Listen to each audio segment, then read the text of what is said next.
Celui à qui je suppose le savoir, je l'aime. Voici comment Lacan ponctue clairement en 1973 ce qu'il a théorisé sur l'amour de transfert. Qu'à chaque fois que la fonction du sujet supposé savoir peut être incarnée, le transfert est déjà fondé. Pour tenter d'éclaircir ce concept, je vous propose de nous appuyer en filigrane sur le discours amoureux. Voici quelques expressions que j'ai pu relever qui illustrent cette dimension du savoir dans la relation de l'aimant à l'être aimé. Il me connaît par cœur. C'est le seul qui sait qui je suis vraiment. Parfois, nous n'avons pas besoin de parler, elle sait ce que je pense. Ou encore, c'est le seul qui me comprenne vraiment. S'il nous faudra distinguer le savoir de la connaissance, nous pouvons déjà remarquer que l'amoureux suppose à l'être aimé un savoir qui semble être de l'ordre de sa propre subjectivité, de ce qu'il est ou de ce qu'il a de plus intime.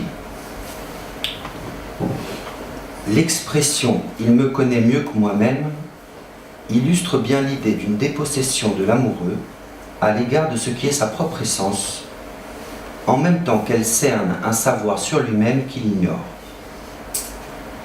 Joignant dans une certaine préciosité ce qui semble être tout à la fois le plus proche et le plus étranger, ce que l'amoureux suppose à l'être aimé fait écho à ce savoir insu que Freud a conceptualisé avec le terme d'inconscient.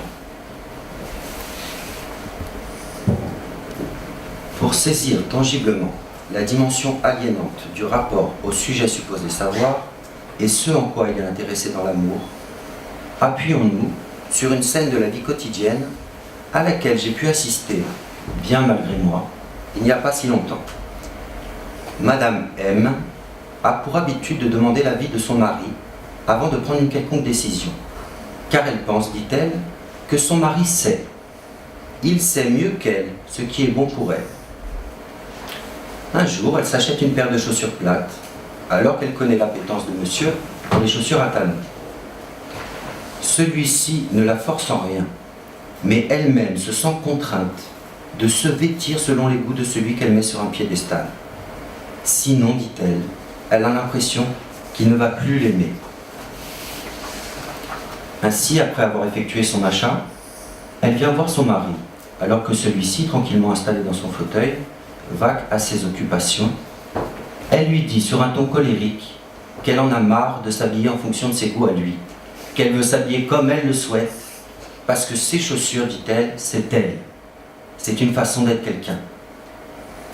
Le comble de cette scène, c'est qu'une fois que Madame M épuise les revendications qui ponctuent son monologue, elle réclame à cet homme non seulement l'approbation quant à la légitimité de sa requête, mais elle lui demande même une autorisation de pouvoir porter ses nouvelles chaussures.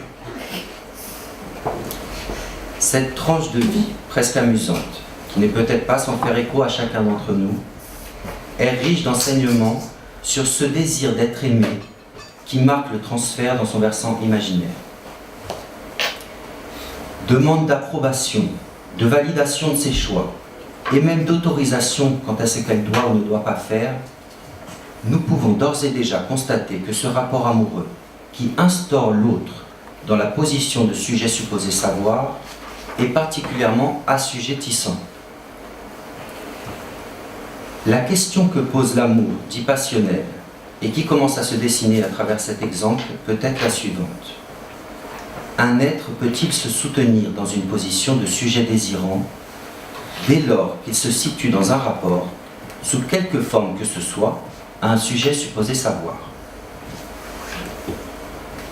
Dans ce lien de dépendance qui voile à peine le rapport de soumission à la parole, au désir de l'autre, les revendications de Madame M semblent constituer pour elle une manière d'exister face à ce sujet supposé dont le désir semble écrasé.